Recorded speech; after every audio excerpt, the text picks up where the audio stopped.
Ankur, thank you for taking the time. Exciting times. You're launching another company now. Yeah, thanks, Naveen, for making time and talking to me today. Great. So it's been a privilege. This is our third company together. So, what drives you to come back and do these things again and again and again and become successful? I like to work, as you know, and the best place to work is a startup. The environment is great because you have extremely passionate people who like to work really hard and on really complex problems, right? And my view is that that's what makes me happy every day, and that gets me excited and energized. So that's why I keep coming back and doing something new. And I have great supporters like you that make me do that. So, tell me more about this new startup. Why don't you tell me the name rather than me saying the name, right? So, what is this new startup and what is it called? Yeah, so the new startup is called Exaforce, and we're trying to like make humans superhumans. Very simple goal, but obviously, as you know, it's not an easy goal.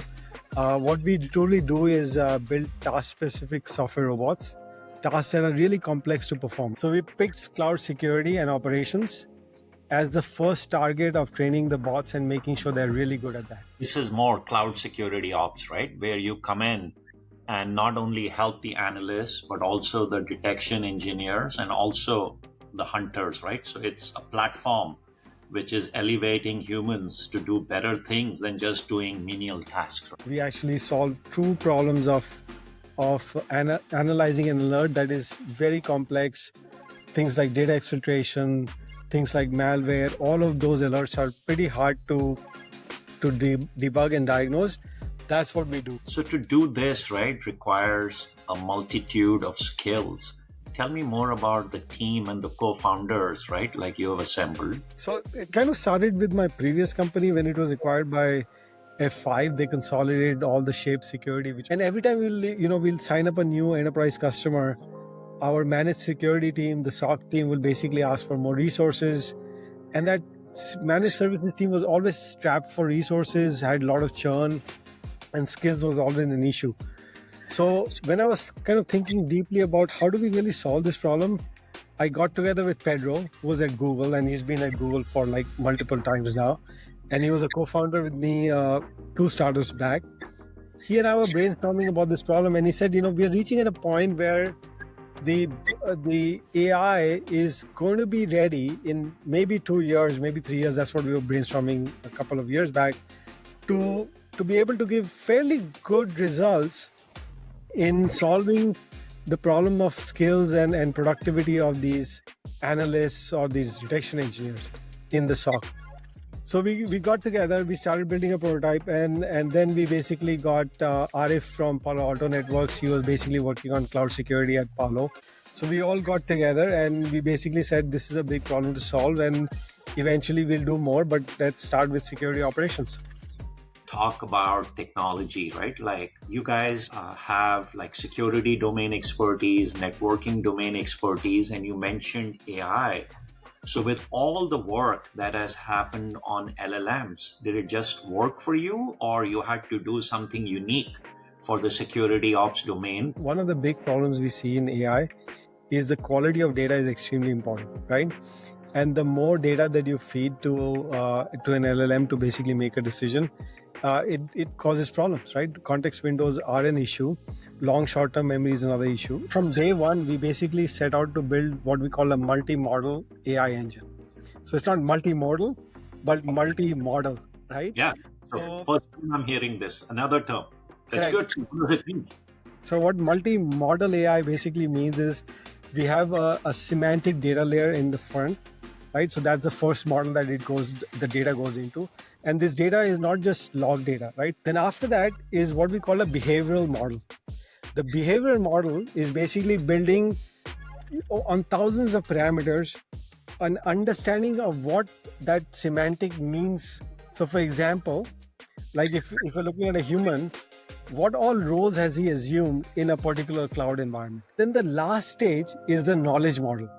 So all of this data, when it's fed in the right context to a knowledge model, which is mostly an LLM or like a large language model, that's when we get a more deterministic output.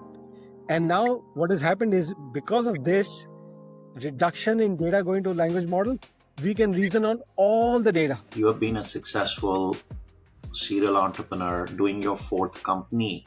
You have learned a lot of lessons along the way on company building. So what advice do you have for other founders? You know this better than me. No two startups are the same, right? And every time you do something new, it's a challenge. Previous experience helps, always helps, right? But it does not guarantee any success. It does help you react to new situations in a more friendly approach, right? Because you've kind of seen something similar before, or you know how to kind of react to it, right? So my view is that the most important thing is, before you start running, and I've done this mistake multiple times, getting to that crawl, walk, run motion is extremely important.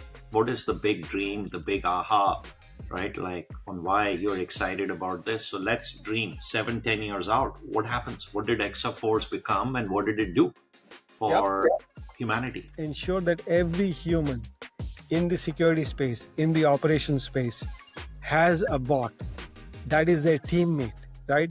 That can do work for them, where they can then do other things that are more important, more relevant for their business, more relevant for their personal growth. That's the vision. What would be great is if you can tell me a little bit about how you view the mission of Exaforce. Why did you believe in the mission and the vision? And what do you think that we become, or we should become together over the next 5 to 10 years? Absolutely, right? Mayfield is a people first firm. We bet on people first, market second. So for us, let's start with people. The founding team, having worked with you, we know you have a big vision, a big mission, and a great set of values. Second, company building is a team sport. You always assemble complementary teams who are aligned with the values and the ethos you are creating. Third, Mayfield has a thesis that AI will actually team with humans, as you mentioned, to elevate them to superhumans. And we are really entering an era of collaborative intelligence where AI, if done right, essentially will change the way we work and live. And the domain you have picked, security, there's a lot of tools that exist, but still there's a lot of manual work, and still attacks are happening because the attack surface has gone big and massive. So if Exaforce wins, it is going to free up the security teams, and the big technology breakthrough you have is figuring out how to reimagine LLMs, go beyond just the transformer architectures, and really come up with multi-model AI. And so very excited to be partnering with you. Thank you. Thank you, Naveen.